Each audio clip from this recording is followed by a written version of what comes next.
दर्शन मांगो दे प्यारे,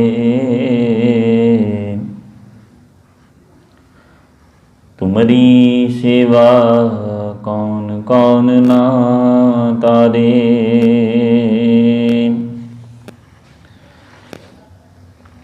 यों बुलावें त्यों बोले स्वामी, कुदरत कवन हमारी। जो तू दे सो कहाँ स्वामी, मैं मूरख कहन ना जाई। सतनाम धन वाहिगुरु साहिब जी। असंख जप असंख भाव, असंख पूजा असंख तप ताओ। असंख ग्रंथ मुख वेद पाठ, असंख जोग मन रहे उदास। असंख भगत गुण ज्ञान विचार, असंख सती असंख दातार। असंख सूर मोह पखसार, असंख मोन लिव लाए तार। कुदरत कवन कहाँ विचार, वारिया न जावा एक बार। जो तुद भावे साई भली कार, तू सदा सलामत निरंकार। कुदरत कवन कहाँ विचार, वारिया न जावा एक बार। जो तुद भावे साई भली कार, तू सदा सलामत निरंकार। जुगो जुगी अटल चवर छतर तख्त दे मालक शब्द गुरु साहिब श्री गुरु ग्रंथ साहिब महाराज जी की पावन हजूरी अंदर चल रही लड़ीवार श्री जपजी साहिब जी की कथा विचार नूं सरवण कर रहे सतसंगी जनों, वड्डे भागां वाले हाँ जो इस वेले सतगुरां दी निੱਘी गोद अंदर जुड़ मिल के इकत्र होए हाँ। सो आओ अज दी विचार आरंभ करन तो पहला गुरु चरनां दे विच सीस नवाउंदिआं रसना पवित्र करदिआं गज के फतेह बुलाइए। आखो जी वाहिगुरु जी का खालसा वाहिगुरु जी की फतेह। आज ही आपां साहिब श्री गुरु नानक देव पातशाह जी के पावन मुखार बिन तो उचारण की हुई बाणी श्री जपजी साहिब जी के विचों 17वीं पौड़ी की विचार आरंभ करनी है। साहिब श्री गुरु नानक देव पातशाह जी इस पावन पौड़ी के द्वारा उस परमात्मा के नाल एक मिकता की जिहड़ी सांझ है उसनूं पाउण दे वास्ते जिहड़े किवस चियारा हुई है कूड़े टुटे पाल उस रस्ते के उत्ते चलण का यतन कर रहे हैं। उन्हां गुरमुख प्यारियां दी जिहड़ी गल है वो सानूं समझाउण दा यतन कर रहे ने। पिछे आपां पढ़ के आए हाँ साहिब जी ने 4 सुणिया दीआं पौड़ियां उचारण कीतियां, उस उपरंत 4 मन्ने दीआं पौड़ियां उचारण कीतियां ते फिर आख्या कि परवान वो हन जिहड़े गुरमुख जन हन, जिहड़े पंच जन हन, जिहड़े गुरु दे प्यारे हन वो परवान हन। ते हुण हजूर आखदे ने कि उस परमात्मा नूं पाउण दे वास्ते इस संसार दे विच हर एक मनुख है जिहड़ा वो यतन कर रहा है। हर कोई चाहुंदा है मैं उस परमात्मा दे नाल मिल जावां, मैं उहदा पार पा लवां, मैं उहदे तक पहुँच कर लवां। ਤੇ ਜਦੋਂ ਆਪਾਂ ਸਾਹਿਬ ਸ੍ਰੀ ਗੁਰੂ ਅਮਰਦਾਸ ਪਾਤਸ਼ਾਹ ਜੀ ਦੀ ਬਾਣੀ, ਆਨੰਦ ਸਾਹਿਬ ਦੀ ਬਾਣੀ ਪੜ੍ਹਦੇ ਹਾਂ ਤੇ ਹਜ਼ੂਰ ਆਖਦੇ ਨੇ, ਅਗੰਮ ਅਗੋਚਰਾ ਤੇਰਾ ਅੰਤ ਨਾ ਪਾਇਆ, ਅੰਤੋਂ ਨਾ ਪਾਇਆ ਕਿਨੇ ਤੇਰਾ। ਕਿਸੇ ਨੇ ਵੀ ਹਜ਼ੂਰ ਆਖਦੇ ਤੇਰਾ ਅੰਤ ਨਹੀਂ ਪਾਇਆ। ਕਿਉਂਕਿ ਚਾਹੇ ਕੋਈ ਗਿਆਨ ਦੀ ਬੁੱਧੀ ਲੈ ਕੇ ਤੇਰਾ ਪਾਰ ਪਾਉਣਾ ਚਾਹੁੰਦਾ ਹੈ। ਅਗੰਮ ਦਾ ਅਰਥ ਹੈ ਕਿ ਗਿਆਨ ਦੇ ਦੁਆਰਾ ਕੋਈ ਤੇਰੇ ਤੱਕ ਨਹੀਂ ਪਹੁੰਚ ਸਕਿਆ। ਅਗੋਚਰ ਦਾ ਅਰਥ ਹੈ ਕੋਈ ਸਰੀਰਕ ਇੰਦਰੀਆਂ ਦੇ ਦੁਆਰਾ ਤੇਰੇ ਤੱਕ ਨਹੀਂ ਪਹੁੰਚ ਸਕਿਆ।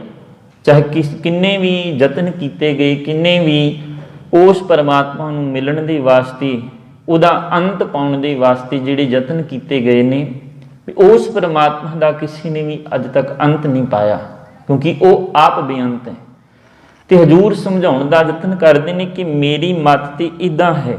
ਇਸ ਪਾਵਨ ਪੌੜੀ ਦੇ ਅੰਦਰ ਵੀ ਆਪਾਂ ਪੜ੍ਹਿਆ ਤੇ ਕੱਲ ਜਿਹੜੀਆਂ ਆਪਾਂ ਪੰਚ ਵਾਲੀ ਪੌੜੀ ਪੜ੍ਹ ਕੇ ਆਏ ਹਾਂ, ਉਹਦੇ ਵਿੱਚ ਵੀ ਹਜ਼ੂਰ ਨੇ ਅਖੀਰ ਦੇ ਉੱਤੇ ਆਖਿਆ, ਕੁਦਰਤ ਕਵਣ ਕਹਾਂ ਵਿਚਾਰ ਵਾਰਿਹ ਨਾ ਜਾਵਾਂ ਏਕ ਵਾਰ, ਜੋ ਤੁਧ ਭਾਵੈ ਸਾਈ ਭਲੀ ਕਾਰ, ਤੂੰ ਸਦਾ ਸਲਾਮਤ ਨਿਰੰਕਾਰ। ਕਿ ਮੇਰੀ ਕੀ ਕੁਦਰਤ ਹੈ, ਮੈਂ ਤੇਰੀ ਕੋਈ ਵਿਚਾਰ ਕਹਾਂ, ਮੈਂ ਤੇਰੇ ਬਾਰੇ ਕੁਝ ਸ਼ਬਦ ਬੋਲਾਂ ਜਾਂ ਤੇਰੀ ਵਿਚਾਰ ਨੂੰ ਸ਼ਬਦਾਂ ਦੇ ਦੁਆਰਾ ਪਰੋਣ ਦਾ ਯਤਨ ਕਰਾਂ। ਕਿਉਂਕਿ ਤੂੰ ਤੇ ਅਗੰਮ ਹੈ ਪਰਮਾਤਮਾ, ਤੇਰਾ ਜਿਹੜਾ ਅੰਤ ਹੈ ਉਹ ਪਾਇਆ ਨਹੀਂ ਜਾ ਸਕਦਾ। ਤੇ ਹਜ਼ੂਰ ਸਮਝਾਉਣ ਦਾ ਯਤਨ ਕਰਦੇ ਨੇ ਪਾਵਨ ਬਾਣੀ ਦੇ ਦੁਆਰਾ, ਤੂੰ ਦਰਿਆਓ ਦਾਨਾ ਬੀਨਾ ਹਉ ਮਛਲੀ ਕੈਸੇ ਅੰਤ ਲਹਾ। ਤੂੰ ਤੇ ਇੱਕ ਦਰਿਆ ਹੈ, ਸਮੁੰਦਰ ਹੈ, ਤੇ ਮੈਂ ਉਸ ਸਮੁੰਦਰ ਦੇ ਵਿੱਚ ਇੱਕ ਨਿੱਕੀ ਜਿਹੀ ਮੱਛੀ ਹਾਂ। ਤੇ ਮੈਂ ਉਸ ਸਮੁੰਦਰ ਦਾ ਭ੍ਰਮਣ ਕਰਕੇ ਕਿਵੇਂ ਉਹਦਾ ਅੰਤ ਪਾ ਸਕਦੀ ਹਾਂ, ਕਿਉਂਕਿ ਮੈਂ ਤੇ ਇੱਕ ਤੁੱਛ ਮਾਤਰ ਛੋਟਾ ਜਿਹਾ ਜੀਵ ਹਾਂ ਜਿਹੜਾ ਆਪਣੀ ਬੁੱਧੀ ਵਰਤ ਕੇ ਉਸ ਪਰਮਾਤਮਾ ਦਾ ਅੰਤ ਪਾਉਣਾ ਚਾਹੁੰਦਾ। ਤੇ ਹਜ਼ੂਰ ਇਸ ਪਾਵਨ ਪੌੜੀ ਦੇ ਦੁਆਰਾ ਸਾਡੀ ਸੁੱਤੀ ਹੋਈ ਆਤਮਾ ਨੂੰ ਜਗਾਉਂਦਿਆਂ ਹੋਇਆਂ ਉਸ ਪਰਮਾਤਮਾ ਦੀ ਜਿਹੜੀ ਵਡਿਆਈ ਹੈ, ਜਿਹੜੀ ਵੱਖ-ਵੱਖ ਤਰੀਕਿਆਂ ਦੇ ਨਾਲ ਲੋਕ ਕਰ ਰਹੇ ਨੇ, ਉਹਨੂੰ ਸਮਝਾਉਣ ਦਾ ਯਤਨ ਕਰਦੇ ਨੇ।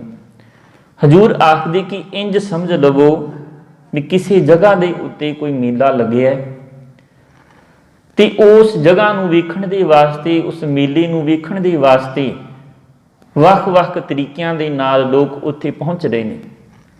ਕੋਈ ਹਵਾਈ ਜਹਾਜ਼ ਦੇ ਦੁਆਰਾ ਜਾ ਰਿਹਾ ਹੈ, ਕੋਈ ਰੇਲ ਗੱਡੀ ਦੇ ਦੁਆਰਾ ਜਾ ਰਿਹਾ ਹੈ, ਕੋਈ ਸਾਈਕਲ ਤੇ ਜਾ ਰਿਹਾ ਹੈ, ਕੋਈ ਬੈਲ ਗੱਡੀ ਤੇ ਜਾ ਰਿਹਾ ਹੈ, ਕੋਈ ਪੈਦਲ ਜਾ ਰਿਹਾ ਹੈ। ਰਸਤੇ ਵੱਖਰੋ ਵੱਖਰੇ ਨੇ, ਪਰ ਮੰਜ਼ਿਲ ਹੈ ਜਿਹੜੀ ਸਾਰਿਆਂ ਦੀ ਉਹ ਮੇਲਾ ਹੈ। ਸਾਰਿਆਂ ਨੇ ਉਸ ਮੇਲੇ ਤੱਕ ਪਹੁੰਚਣਾ ਹੈ। ਹਜ਼ੂਰ ਆਖਦੇ ਇੱਥੇ ਹੀ ਬਸ ਨਹੀਂ, ਉੱਥੇ ਜਿਹੜੇ ਪਹੁੰਚਣ ਵਾਲੇ ਨੇ ਉਹਨਾਂ ਦੀ ਜਿਹੜੀ ਬਿਰਤੀ ਹੈ ਉਹ ਵੀ ਵੱਖੋ ਵੱਖਰੀ ਹੈ।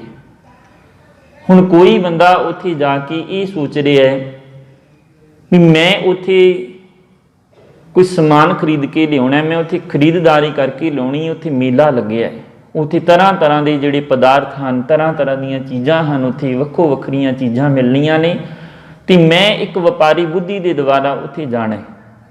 ਸੋਚ ਵੱਖਰੀ ਹੈ। ਦੂਸਰਾ ਬੰਦਾ ਆਖਦਾ ਵੀ ਉੱਥੇ ਮਠਿਆਈਆਂ ਦੀਆਂ ਦੁਕਾਨਾਂ ਬੜੀਆਂ ਹੋਣੀਆਂ, ਮੈਂ ਤੇ ਮਠਿਆਈਆਂ ਖਾਣ ਦੇ ਵਾਸਤੇ ਉੱਥੇ ਜਾਣਾ ਹੈ। ਚੌਥਾ ਤੀਸਰਾ ਬੰਦਾ ਸੋਚਦਾ, ਉਹ ਆਖਦਾ ਵੀ ਮੈਂ ਤੇ ਵਿਹਲਾ ਹਾਂ, ਮੈਂ ਤੇ ਉਹ ਮੇਲਾ ਵੇਖਣ ਦੇ ਵਾਸਤੇ, ਮੌਜ ਮਸਤੀ ਕਰਨ ਦੇ ਵਾਸਤੇ ਜਾਣਾ। ਤੇ ਇੱਕ ਉਹਨਾਂ ਦੇ ਵਿੱਚ ਉਹ ਹੈ, ਕਹਿੰਦੇ ਉਹ ਮੇਲਾ ਲੱਗਿਆ, ਉੱਥੇ ਪਦਾਰਥ ਵੀ ਨੇ, ਉੱਥੇ ਰੌਣਕ ਮੇਲਾ ਵੀ ਹੈ, ਉੱਥੇ ਮਠਿਆਈਆਂ ਵੀ ਨੇ, ਲੰਗਰ ਵੀ ਹੈ, ਪਰ ਕਿਤੇ ਨਾ ਕਿਤੇ ਤੇ ਕੋਈ ਰੱਬ ਦੀ ਗੱਲ ਸੁਣਾਉਣ ਵਾਲਾ ਕੋਈ ਗੁਰਮੁਖ ਜਨ ਵੀ ਉੱਥੇ ਹੋਵੇਗਾ। ਮੈਂ ਉਹਦੀ ਸੰਗਤ ਕਰਨ ਦੇ ਵਾਸਤੇ ਜਾਣਾ। ਰਸਤਾ ਇੱਕ ਹੈ, ਰਸਤੇ ਵੱਖੋ ਵੱਖਰੇ ਨੇ, ਮੰਜ਼ਿਲ ਇੱਕ ਹੈ ਸਾਰਿਆਂ ਦੀ, ਕਿ ਅਸੀਂ ਉਸ ਮੇਲੇ ਦੇ ਵਿੱਚ ਪਹੁੰਚਣਾ, ਤੇ ਬਿਰਤੀ ਵੀ ਵੱਖਰੀ ਵੱਖਰੀ ਲੈ ਕੇ ਹਰ ਕੋਈ ਜਾ ਰਿਹਾ। ਉਸੇ ਤਰ੍ਹਾਂ ਗੁਰੂ ਨਾਨਕ ਦੇਵ ਪਾਤਸ਼ਾਹ ਜੀ ਇਸ ਪਾਵਨ ਪੌੜੀ ਦੇ ਦੁਆਰਾ ਸਾਨੂੰ ਸਮਝਾਉਣ ਦਾ ਯਤਨ ਕਰਦੇ ਨੇ ਕਿ ਉਸ ਪਰਮਾਤਮਾ ਤੱਕ ਪਹੁੰਚਣਾ ਤੇ ਹਰ ਕੋਈ ਚਾਹੁੰਦਾ ਹੈ। ਰਸਤੇ ਵੱਖੋ ਵੱਖਰੇ ਅਖਤਿਆਰ ਕੀਤੇ ਹੋਏ ਨੇ। ਕੋਈ ਆਖਦਾ ਵੀ ਜਪ ਤਪ ਕਰਕੇ ਪਰਮਾਤਮਾ ਮਿਲ ਜਾਵੇ, ਕੋਈ ਆਖਦਾ ਉਹਨੂੰ ਪ੍ਰੇਮ ਦੇ ਦੁਆਰਾ ਪਾਇਆ ਜਾ ਸਕਦਾ, ਕੋਈ ਆਖਦਾ ਉਹਦੀ ਪੂਜਾ ਪਾਠ ਕਰਕੇ ਉਸ ਪਰਮਾਤਮਾ ਨੂੰ ਪ੍ਰਾਪਤ ਕੀਤਾ ਜਾ ਸਕਦਾ, ਤੇ ਕੋਈ ਆਖਦਾ ਵੀ ਕਰੜੇ ਜਿਹੜੇ ਤਪ ਹਨ ਉਹ ਸਾਧ ਕੇ ਉਹ ਪਰਮਾਤਮਾ ਦੀ ਪ੍ਰਾਪਤੀ ਕੀਤੀ ਜਾ ਸਕਦੀ। ਹਜੂਰ ਇਸ ਪਾਵਨ ਪੌੜੀ ਦੇ ਦੁਆਰਾ ਸਮਝਾਉਣ ਦਾ ਯਤਨ ਕਰਦੇ ਨੇ। ਪਹਿਲੀ ਪੰਕਤੀ ਹੈ, ਹਜੂਰ ਆਖਦੇ ਅਸੰਖ ਜਪ ਅਸੰਖ ਭਾਉ। ਅਸੰਖ ਦਾ ਅਰਥ ਹੁੰਦਾ ਹੈ ਅਣਗਿਣਤ। ਜਿਵੇਂ ਅਸੀਂ ਸਮਝਣ ਦਾ ਯਤਨ ਕਰੀਏ, 100 ਹੁੰਦਾ, 100 ਤੋਂ 1000 ਬਣਦਾ, 1000 ਤੋਂ ਲੱਖ ਹੁੰਦਾ, ਲੱਖ ਤੋਂ ਕਰੋੜ, ਕਰੋੜ ਤੋਂ ਅਰਬ, ਅਰਬ ਤੋਂ ਖਰਬ, ਖਰਬ ਤੋਂ ਅੱਗੇ ਨੀਲ ਆਉਂਦਾ ਹੈ, ਨੀਲ ਤੋਂ ਅੱਗੇ ਪਦਮ ਹੈ, ਤੇ ਪਦਮ ਤੋਂ ਅੱਗੇ ਹੈ ਜਿਹੜੀ ਸੰਖਿਆ ਆਉਂਦੀ ਹੈ ਗਿਣਤੀ ਦੇ ਵਿੱਚ, ਉਹ ਸੰਖ ਹੈ ਜਿਹਨੂੰ ਗਿਣਿਆ ਜਾ ਸਕਦਾ। ਤੇ ਗੁਰੂ ਨਾਨਕ ਦੇਵ ਪਾਤਸ਼ਾਹ ਜੀ ਨੇ ਉਸ ਸੰਖ ਦੇ ਅੱਗੇ ਆੜਾ ਲਗਾ ਦਿੱਤਾ, ਜਿਹਨੂੰ ਗਿਣਿਆ ਹੀ ਨਹੀਂ ਜਾ ਸਕਦਾ। ਵੀ ਸੰਖ ਹੈ, ਉੱਥੇ ਇੰਨੀ ਜ਼ਿਆਦੀ ਉਹਦੀ ਗਿਣਤੀ ਹੈ, ਉਹਨੂੰ ਵੀ ਗਿਣਿਆ ਜਾ ਸਕਦਾ, ਪਰ ਪਰਮਾਤਮਾ ਤੇ ਅਸੰਖ ਹੈ ਜਿਹਨੂੰ ਗਿਣਿਆ ਹੀ ਨਹੀਂ ਜਾ ਸਕਦਾ, ਜਿਹਨੂੰ ਮਿਣਿਆ ਹੀ ਨਹੀਂ ਜਾ ਸਕਦਾ, ਜਿਹਦਾ ਅਥਾਹ ਹੀ ਨਹੀਂ ਪਾਇਆ ਜਾ ਸਕਦਾ। ਉਹ ਤੇ ਅਗੰਮ ਹੈ, ਅਗੋਚਰ ਹੈ, ਬੇਅੰਤ ਹੈ ਉਹ ਪਰਮਾਤਮਾ। ਹਜੂਰ ਆਖਦੇ ਤੇ ਪਹਿਲਾ ਸ਼ਬਦ ਇਸ ਪਾਵਨ ਪੰਕਤੀ ਦੇ ਅੰਦਰ ਆਉਂਦਾ ਹੈ ਜਪ। ਤੇ ਜਪ ਅਸੀਂ ਪਿੱਛੇ ਵੀ ਪੜ੍ਹ ਕੇ ਆਏ ਹਾਂ। ਜਪ ਦਾ ਅਰਥ ਹੁੰਦਾ ਹੈ ਸਿਮਰਨ ਕਰਨਾ, ਕਿਸੇ ਚੀਜ਼ ਨੂੰ ਵਾਰ-ਵਾਰ ਦੁਹਰਾਉਣਾ, ਉਸ ਨੂੰ ਦ੍ਰਿੜ ਕਰਨਾ, ਉਹਨੂੰ ਆਖਿਆ ਜਾਂਦਾ ਹੈ ਜਪ। ਤੇ ਜਦੋਂ ਇਹ ਪਾਵਨ ਜਿਹੜੀ ਬਾਣੀ ਹੈ ਇਹਦੀ ਆਰੰਭਤਾ ਹੁੰਦੀ ਹੈ, ਗੁਰੂ ਨਾਨਕ ਦੇਵ ਪਾਤਸ਼ਾਹ ਜੀ ਨੇ ਮੂਲ ਮੰਤਰ ਤੋਂ ਬਾਅਦ ਜਪ ਬਾਣੀ ਦਾ ਜਿਹੜਾ ਹੈ ਉਚਾਰਨ ਕੀਤਾ ਹੈ। ਉਸ ਤੋਂ ਬਾਅਦ ਇੱਕ ਸ਼ਲੋਕ ਹੈ, ਸ਼ਲੋਕ ਤੋਂ ਪਹਿਲਾਂ ਜਪ ਹੈ ਜਿਹੜਾ ਸਿਮਰਨ ਹੈ ਉਹ ਬਾਣੀ ਸਮਝਾਈ ਗਈ ਹੈ। ਤੇ ਉਸ ਤੋਂ ਅੱਗੇ ਫਿਰ ਜਿਹੜੀ ਸ਼ਲੋਕ ਤੋਂ ਬਾਅਦ ਜਿਹੜੀ ਬਾਣੀ ਆਰੰਭ ਹੁੰਦੀ ਹੈ, ਜਪਜੀ ਸਾਹਿਬ ਜੀ ਦੀਆਂ 38 ਪੌੜੀਆਂ ਦੀ ਜਿਹੜੀ ਵਿਚਾਰ ਹੈ ਉਹ ਚੱਲਦੀ ਹੈ। ਤੇ 38 ਪੌੜੀਆਂ ਤੋਂ ਬਾਅਦ ਫਿਰ ਇੱਕ ਸ਼ਲੋਕ ਆਉਂਦਾ ਹੈ। ਹਜੂਰ ਆਖਦੇ ਇਸ ਕਰਕੇ ਵਾਰ-ਵਾਰ ਇਹਨਾਂ 38 ਪੌੜੀਆਂ ਦੇ ਦੁਆਰਾ, ਕਿਉਂਕਿ ਮੁੱਢਲਾ ਜਿਹੜਾ ਨਾਮ ਹੈ ਇਸ ਬਾਣੀ ਦਾ ਉਹ ਜਪ ਰੱਖਿਆ, ਕਿਉਂਕਿ ਜਪ ਦਾ ਅਰਥ ਹੈ ਸਿਮਰਨਾ। ਤੇ ਸਿਮਰਨਾ ਅੱਜ ਕੱਲ੍ਹ ਜਿਵੇਂ ਅਸੀਂ ਵੇਖਦੇ ਹਾਂ ਵੀ ਸਿਮਰਨ ਦੇ ਜਿਹੜੇ ਵੱਖਰੇ ਵੱਖਰੇ ਤਰੀਕੇ ਹਨ, ਜਿਹੜੇ ਬਾਬਿਆਂ ਦੇ ਦੁਆਰਾ ਵੱਖਰੇ ਵੱਖਰੇ ਤਰੀਕੇ ਕੱਢੇ ਜਾਂਦੇ ਨੇ। ਅਸੀਂ YouTube ਤੇ ਸਰਚ ਮਾਰ ਕੇ ਦੇਖੀਏ ਨਾ, ਕੋਈ ਆਖਦਾ ਵੀ ਜਿਹੜੀ ਰੀੜ੍ਹ ਦੀ ਹੱਡੀ ਇਹਨੂੰ ਸਿੱਧਾ ਕਰਕੇ ਰੱਬ ਦਾ ਨਾਮ ਲਿਆ ਜਾਵੇ ਤੇ ਤਾਂ ਜਿਹੜਾ ਫਲ ਮਿਲਦਾ। ਕੋਈ ਆਖਦਾ ਵੀ ਇੰਨੀ ਤੇਜ਼ੀ ਦੇ ਨਾਲ ਵਾਹਿਗੁਰੂ ਵਾਹਿਗੁਰੂ ਬੋਲੋ ਤਾਂ ਜਾ ਕੇ ਜਿਹੜਾ ਫਲ ਪ੍ਰਾਪਤ ਹੁੰਦਾ। ਭਾਵ ਕਿ ਜਿਹੜਾ ਸਿਮਰਨ ਹੈ ਉਹਦੇ ਅਰਥ ਵੀ ਵੱਖਰੇ ਵੱਖਰੇ ਕੱਢ ਦਿੱਤੇ, ਉਹਨੂੰ ਜਪਣ ਦਾ ਤਰੀਕਾ ਵੀ ਜਿਹੜਾ ਢੰਗ ਹੈ ਉਹ ਵੱਖਰਾ ਵੱਖਰਾ ਕਰ ਦਿੱਤਾ ਗਿਆ। ਤੇ ਬਹੁਤਾਤ ਦੇ ਵਿੱਚ ਸਿੱਖ ਧਰਮ ਦੇ ਵਿੱਚ ਖਾਸ ਕਰਕੇ ਬਾਣੀ ਦੇ ਨਾਲ ਤੋੜਨ ਦੇ ਵਾਸਤੇ ਵੀ ਕੋਈ ਸਿੱਖ ਹੈ ਜਿਹੜਾ ਰੱਬ ਦੀ ਬਾਣੀ ਹੈ, ਜਿਹੜੀ ਬਾਬੇ ਦੀ ਬਾਣੀ ਹੈ ਉਹਦੇ ਨਾਲ ਜੁੜਿਆ ਰਵੇ। ਬਹੁਤਾਤ ਦੇ ਵਿੱਚ ਸੰਗਤ ਦੇ ਵਿੱਚ ਵਾਹਿਗੁਰੂ ਦਾ ਹੀ ਜਾਪ ਕਰਾਇਆ ਜਾਂਦਾ ਹੈ। ਕਿਉਂ? ਕਿਉਂਕਿ ਵਾਹਿਗੁਰੂ ਇੱਕ ਸ਼ਬਦ ਹੈ ਤੇ ਸ਼ਬਦ ਦਾ ਜਾਪ ਜਦੋਂ ਵਾਰ-ਵਾਰ ਕਰਾਇਆ ਜਾਂਦਾ ਤੇ ਸੰਗਤ ਦੇ ਮਨ ਦੇ ਵਿੱਚ ਇਹ ਭਰਮ ਪਾਇਆ ਜਾਂਦਾ ਵੀ ਜਿੰਨਾ ਜ਼ਿਆਦਾ ਜਾਪ ਕਰੋਗੇ ਉਨਾ ਜ਼ਿਆਦਾ ਲਾਹਾ ਤੁਹਾਨੂੰ ਪ੍ਰਾਪਤ ਹੋਵੇਗਾ। ਭਾਵ ਕਿ ਸੰਗਤ ਦਾ ਧਿਆਨ ਬਾਬੇ ਦੀ ਬਾਣੀ ਦੇ ਵੱਲ ਜਾਵੇ ਹੀ ਨਾ, ਕੋਈ ਕੋਸ਼ਿਸ਼ ਹੀ ਨਾ ਕਰੇ ਕਿ ਜਪਜੀ ਸਾਹਿਬ ਮੈਂ ਪੜ੍ਹਾਂ, ਆਨੰਦ ਸਾਹਿਬ ਦੀ ਬਾਣੀ ਮੈਂ ਪੜ੍ਹਾਂ, ਜਿਹਨੂੰ ਪੜ੍ਹਨ ਦੇ ਬਾਅਦ ਮੈਨੂੰ ਆਨੰਦ ਪ੍ਰਾਪਤ ਹੋਣਾ। ਗੁਰੂ ਅਮਰਦਾਸ ਪਾਤਸ਼ਾਹ ਜੀ ਨੇ ਆਖ ਦਿੱਤਾ ਨਾ, ਆਨੰਦ ਭਇਆ ਮੇਰੀ ਮਾਈ। ਕਿਉਂ ਆਇਆ? ਕਿਉਂਕਿ ਬਾਣੀ ਪੜ੍ਹੀ, ਬਾਣੀ ਦੇ ਵਿੱਚੋਂ ਆਨੰਦ ਪ੍ਰਾਪਤ ਹੋਇਆ। ਤੇ ਇਸ ਕਰਕੇ ਉਹਨਾਂ ਨੇ ਆਖ ਦਿੱਤਾ ਮੈਨੂੰ ਬਾਣੀ ਦੇ ਵਿੱਚੋਂ ਆਨੰਦ ਆਇਆ ਹੈ। ਨਹੀਂ ਤੇ ਸੇਵਾ ਦੇ ਪੁੰਜ ਸਾਨੂੰ ਉਹਨਾਂ ਨੇ 12 ਸਾਲ ਗਾਗਰ ਢੋਈ ਹੈ ਕਿ ਉਹਨਾਂ ਨੂੰ ਕੋਈ ਕਮੀ ਰਹਿ ਗਈ ਸਿਮਰਨ ਦੀ, ਜਾਂ ਉਹਨਾਂ ਨੇ ਜਪ ਨਹੀਂ ਕੀਤਾ, ਜਾਂ ਉਹਨਾਂ ਨੇ ਤਪ ਨਹੀਂ ਕੀਤਾ, ਜਾਂ ਉਹਨਾਂ ਨੇ ਵਾਹਿਗੁਰੂ ਦਾ ਜਿਹੜਾ ਮੰਤਰ ਦਾ ਉਚਾਰਨ ਹੈ ਉਹ ਨਹੀਂ ਕੀਤਾ। ਹਜੂਰ ਆਖਦੇ ਵੀ ਨਹੀਂ, ਜਿਹੜਾ ਜਪ ਹੈ ਇਹਦਾ ਅਰਥ ਹੈ ਸਿਮਰਨਾ, ਤੇ ਸਮੁੱਚੀ ਬਾਣੀ ਹੀ ਇੱਕ ਸਿਮਰਨ ਹੈ। ਜਪਜੀ ਸਾਹਿਬ ਇੱਕ ਸਿਮਰਨ ਹੈ, ਬਾਣੀ ਦਾ ਹੈ ਪੂਰਾ। ਇਹਦੀਆਂ 38 ਪੌੜੀਆਂ ਦੇ ਵਿੱਚ ਸਿਮਰਨ ਦਾ ਤਰੀਕਾ ਹੀ ਦੱਸਿਆ ਗਿਆ ਵੀ ਕਿਸ ਤਰੀਕੇ ਦੇ ਨਾਲ ਪਰਮਾਤਮਾ ਦਾ ਜਿਹੜਾ ਨਾਮ ਹੈ ਉਹਨੂੰ ਚੇਤੇ ਕਰਨਾ।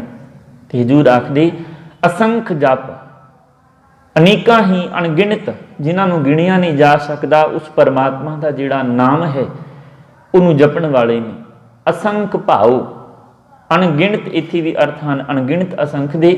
ਤੇ ਭਾਉ ਦਾ ਅਰਥ ਹੁੰਦਾ ਹੈ ਪਿਆਰ। ਅਨੇਕਾਂ ਹੀ ਮਨ ਦੇ ਵਿੱਚ ਪਿਆਰ ਰੱਖ ਕੇ ਉਸ ਪਰਮਾਤਮਾ ਨੂੰ ਚੇਤੇ ਕਰਦੇ ਨੇ, ਉਹਦੇ ਨਾਮ ਦੇ ਵਿੱਚ ਜੁੜ ਕੇ ਪਿਆਰ ਦੇ ਨਾਲ ਉਹਨੂੰ ਪਾਉਣਾ ਚਾਹੁੰਦੇ ਨੇ। ਤੇ ਪਾਵਨ ਬਾਣੀ ਜਦੋਂ ਅਸੀਂ ਪੜ੍ਹਦੇ ਹਾਂ ਤੇ ਹਜੂਰ ਉਹਦੇ ਵਿੱਚ ਵੀ ਆਖਦੇ ਨੇ ਜਿਨ ਪ੍ਰੇਮ ਕੀਓ ਤਿਨਹੀ ਪ੍ਰਭ ਪਾਇਓ। ਜਿਨ੍ਹਾਂ ਨੇ ਪਿਆਰ ਕੀਤਾ ਉਹਨਾਂ ਨੂੰ ਹੀ ਉਸ ਪਰਮਾਤਮਾ ਦੀ ਜਿਹੜੀ ਵਡਿਆਈ ਹੈ ਉਹ ਪ੍ਰਾਪਤ ਹੁੰਦੀ ਹੈ। ਜਿਨ੍ਹਾਂ ਨੂੰ ਉਸ ਪਰਮਾਤਮਾ ਦੇ ਨਾਲ ਮੁਹੱਬਤ ਹੈ, ਉਹਦੇ ਨਾਲ ਇਸ਼ਕ ਹੈ। ਹਜ਼ੂਰ ਆਖਦੇ, ਬਾਬਾ ਫਰੀਦ ਜੀ ਦੀ ਬਾਣੀ ਪੜ੍ਹਦੇ ਆ ਨਾ, ਤੇ ਉਹ ਵੀ ਪਿਆਰ ਦੇ ਪਰਥਾਈ ਸਮਝਾਉਣ ਦਾ ਯਤਨ ਕਰਦੇ ਨੇ। ਉਹ ਆਖਦੇ ਨੇ ਵੀ ਜੇ ਤੇ ਅੱਖਾਂ ਮੀਚ ਕੇ ਆਪਣੀ ਬਿਰਤੀ ਨੂੰ ਕਾਗਰ ਕਰਨ ਦਾ ਇੱਕ ਢੋਂਗ ਰਚਾ ਰਹੇ ਹੈ, ਤੇ ਇਹ ਇੱਕ ਪਖੰਡ ਹੈ। ਜੇ ਤੂੰ ਲੋਕ ਦਿਖਾਵੇ ਦੇ ਵਾਸਤੇ ਕਰ ਰਿਹਾ ਹੈ ਵੀ ਮੈਂ ਅੱਖਾਂ ਬੰਦ ਕੀਤੀਆਂ ਨੇ, ਮੈਂ ਆਪਣੇ ਮਨ ਨੂੰ ਸ਼ਾਂਤ ਕਰਨ ਦੇ ਵਾਸਤੇ ਮੌਨੀ ਹੋਇਆ ਆ, ਜਾਂ ਅੱਖਾਂ ਦੇ ਵਿੱਚੋਂ ਮੈਂ ਕੁਝ ਦੇਖ ਨਹੀਂ ਰਿਹਾ, ਅੱਖਾਂ ਇਸ ਕਰਕੇ ਬੰਦ ਕੀਤੀਆਂ ਨੇ, ਮੂੰਹ ਤੋਂ ਕੁਝ ਸ਼ਬਦ ਮੈਂ ਬੋਲ ਨਹੀਂ ਰਿਹਾ, ਤੇ ਮੈਂ ਆਪਣੇ ਮਨ ਨੂੰ ਬੜਾ ਸਾਧਨਾ ਦੇ ਵਿੱਚ ਲੈ ਕੇ ਜਾ ਰਿਹਾ। ਤੇ ਹਜ਼ੂਰ ਬਾਬਾ ਫਰੀਦ ਜੀ ਆਖਦੇ ਵੀ ਨਹੀਂ, ਜੇ ਇਸ਼ਕ ਕਰਨਾ ਹੈ ਤੇ ਇਸ ਤਰੀਕੇ ਦੇ ਨਾਲ ਕਰ। ਦਿਲੋਂ ਮੁਹੱਬਤ ਜਿਨ ਸਹੀ ਸੱਚਿਆ, ਜਿਨ੍ਹਾਂ ਨੂੰ ਦਿਲੋਂ ਮੁਹੱਬਤ ਹੈ। ਨਹੀਂ ਤੇ ਲੋਕ ਦਿਖਾਵਾ ਤੇ ਬਹੁਤ ਹੋ ਰਿਹਾ। ਹਜ਼ੂਰ ਆਖਦੇ, ਬਾਬਾ ਫਰੀਦ ਜੀ ਆਖਦੇ ਵੀ ਲੋਕ ਦਿਖਾਵਾ ਤੇ ਹਰ ਕੋਈ ਕਰ ਰਿਹਾ ਵੀ ਮੈਂ ਕਿਸੇ ਨੂੰ ਖੁਸ਼ ਕਰਨ ਦੇ ਵਾਸਤੇ, ਜਿਵੇਂ ਕੋਈ ਬੌਸ ਨੂੰ ਖੁਸ਼ ਕਰਨ ਦੇ ਵਾਸਤੇ ਕੋਈ ਕਰਮਚਾਰੀ ਹੈ ਨਾ, ਉਹ ਬਹੁਤ ਜ਼ਿਆਦਾ ਚਾਪਲੂਸੀ ਕਰਦਾ, ਉਹਦੀ ਜੁੱਤੀ ਝਾੜਨ ਤੱਕ ਜਾਂਦਾ ਹੈ ਵੀ ਮੈਂ ਬੌਸ ਨੂੰ ਖੁਸ਼ ਕਰ ਲਵਾਂ। ਤੇ ਇਸੇ ਤਰ੍ਹਾਂ ਰੱਬ ਹੈ ਜਿਹੜਾ, ਹਜ਼ੂਰ ਆਖਦੇ ਵੀ ਉਹ ਖੁਸ਼ਾਮਦਾਂ ਦੇ ਉੱਤੇ ਨਹੀਂ ਰਿੱਝਦਾ, ਉਹ ਤੇ ਇੱਕ ਪਿਆਰ ਦਾ ਪੁਜਾਰੀ ਹੈ। ਜਿਵੇਂ ਕੋਈ ਉਹਨੂੰ ਜਿਵੇਂ ਦਾ ਪਿਆਰ ਰੱਖ ਕੇ, ਜਿਵੇਂ ਦੀ ਮਨ ਦੇ ਵਿੱਚ ਭਾਵਨਾ ਰੱਖ ਕੇ ਉਹਨੂੰ ਅਰਾਧਦਾ ਹੈ, ਉਵੇਂ ਦਾ ਉਹਨੂੰ ਫਲ ਹੈ ਜਿਹੜਾ ਪ੍ਰਾਪਤ ਹੁੰਦਾ ਹੈ। ਹਜ਼ੂਰ ਆਖਦੇ ਜਿਨ ਮਨ ਭਾਓ, ਹਜ਼ੂਰ ਆਖਦੇ ਜਿਨ੍ਹਾਂ ਦੇ ਮਨ ਦੇ ਵਿੱਚ ਪਿਆਰ ਹੈ ਉਹ ਉਸ ਪਰਮਾਤਮਾ ਨੂੰ ਚੇਤੇ ਕਰਦੇ ਨੇ। ਜਿਨ ਮਨ ਭਾਓ ਤਿਨ ਨਿਭਾਵਿਆਂ ਨਿਭਾਓ, ਹਜ਼ੂਰ ਆਖਦੇ ਉਹਨਾਂ ਦੇ ਮਨ ਦੇ ਵਿੱਚ ਉਸ ਪਰਮਾਤਮਾ ਦਾ ਜਿਹੜਾ ਪਿਆਰ ਹੈ ਉਹ ਪੈਦਾ ਹੁੰਦਾ, ਜਿਨ੍ਹਾਂ ਨੇ ਮਨ ਦੇ ਵਿੱਚ ਹਿਰਦੇ ਰੂਪੀ ਘਰ ਦੇ ਵਿੱਚ ਪਰਮਾਤਮਾ ਦਾ ਨਾਮ ਅਰਾਧਿਆ ਹੈ। ਬਾਬਾ ਫਰੀਦ ਜੀ ਆਖਦੇ ਦਿਲੋਂ ਮੁਹੱਬਤ ਜਿਨ ਸਹੀ ਸੱਚਿਆ, ਜਿਨ ਮਨ ਹੋਰ ਮੁਖ ਹੋਰ ਸੇ ਕਾਂਡੇ ਕੱਚਿਆ। ਜਿਨ੍ਹਾਂ ਦੇ ਮਨ ਦੇ ਵਿੱਚ ਕੁਝ ਹੋਰ ਹੈ, ਮੁਖ ਦੇ ਵਿੱਚ ਕੁਝ ਹੋਰ ਹੈ। ਦਿਲ ਕਾਤੀ ਗੁੜਵਾਤ, ਮੁਖ ਤੋਂ ਮਿੱਠੀਆਂ ਗੱਲਾਂ ਕਰਨ ਵਾਲੇ ਨੇ, ਤੇ ਹਿਰਦੇ ਰੂਪੀ ਘਰ ਦੇ ਵਿੱਚ ਛੁਰੀ ਲੈ ਕੇ ਬੈਠੇ ਨੇ, ਅੰਦਰੋਂ ਕਾਤੀ ਲੈ ਕੇ ਬੈਠੇ ਨੇ, ਕੈਂਚੀ ਲੈ ਕੇ ਬੈਠੇ ਨੇ। ਭਾਵ ਕਿ ਅੰਦਰ ਇੰਨੀ ਕੁ ਕਰੁਣਾ ਭਰੀ ਹੋਈ ਹੈ, ਹਿਰਦਾ ਹੈ ਜਿਹੜਾ ਉਹ ਕ੍ਰੋਧ ਦੇ ਨਾਲ ਭਰਿਆ ਪਿਆ ਹੈ, ਨਿੰਦਿਆ ਦੇ ਨਾਲ ਭਰਿਆ ਪਿਆ, ਤੇ ਮੁਖ ਤੋਂ ਮਿੱਠੀਆਂ ਗੱਲਾਂ ਕਰਦਾ ਹੈ ਬੰਦਾ। ਕਹਿੰਦੀ ਇਹੋ ਜਿਹੇ ਚਾਪਲੂਸਾਂ ਦੇ ਦੁਆਰਾ ਪਰਮਾਤਮਾ ਨਹੀਂ ਰਿੱਝਦਾ, ਉਹ ਤੇ ਪਿਆਰ ਦਾ ਭੁੱਖ ਹੈ। ਜਿਹਨੇ ਪਿਆਰ ਕੀਤਾ ਉਹਦੇ ਨਾਲ ਉਹੀ ਉਹਦੀ ਵਡਿਆਈ ਦਾ ਪਾਤਰ ਬਣਦਾ। ਹਜ਼ੂਰ ਆਖਦੇ ਦਿਲੋਂ ਮੁਹੱਬਤ ਜਿਨ ਸਹੀ ਸੱਚਿਆ, ਜਿਨ ਮਨ ਹੋਰ ਮੁਖ ਹੋਰ ਸੇ ਕਾਂਡੇ ਕੱਚਿਆ।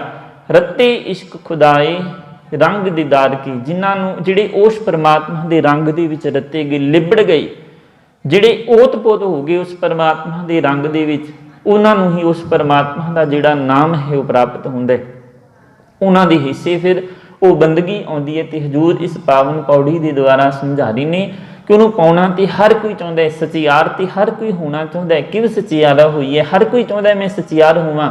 ਫਿਰ ਆਪਣੇ ਆਪਣੇ ਤਰੀਕੇ ਦੇ ਨਾਲ ਰਸਤਾ ਅਖਤਿਆਰ ਕਰ ਲਿਆ। ਕੋਈ ਆਖਦਾ ਜਪ ਕਰਿਆ ਜਾਵੇ, ਵਾਰ-ਵਾਰ ਉਸ ਪਰਮਾਤਮਾ ਦੇ ਨਾਮ ਨੂੰ ਚੇਤੇ ਕੀਤਾ ਜਾਵੇ, ਤਾਂ ਜਾ ਕੇ ਪਰਮਾਤਮਾ ਦੀ ਪ੍ਰਾਪਤੀ ਹੋਣੀ ਹੈ।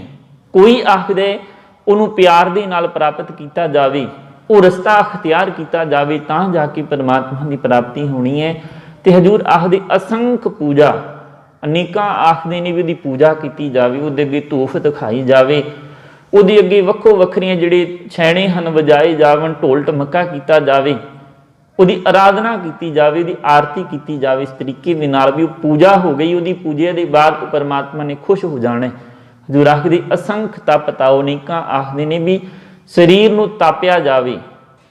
ਜਿਵੇਂ ਕੋਈ ਜੋਗੀ ਹੁੰਦੇ ਨੇ ਨਾ ਜਿਹੜੇ, ਉਹ ਜੰਗਲਾਂ ਦੇ ਵਿੱਚ ਆਪਣੇ ਆਲੇ ਦੁਆਲੇ ਅੱਗ ਬਾਲ ਕੇ ਉਸ ਅੱਗ ਦੇ ਵਿੱਚ ਬੈਠ ਕੇ ਤਪ ਕਰਦੇ ਨੇ, ਤੱਤੀ ਜਗ੍ਹਾ ਦੇ ਵਿੱਚ ਆਪਣੇ ਸਰੀਰ ਨੂੰ ਤਪਾਉਂਦੇ ਨੇ, ਤੇ ਇੰਨੀ ਕਠਿਨ ਸਾਧਨਾ ਕਰਨ ਦੇ ਬਾਅਦ ਸੋਚਦੇ ਨੇ ਵੀ ਪਰਮਾਤਮਾ ਦੀ ਪ੍ਰਾਪਤੀ ਹੋ ਜਾਣੀ ਹੈ।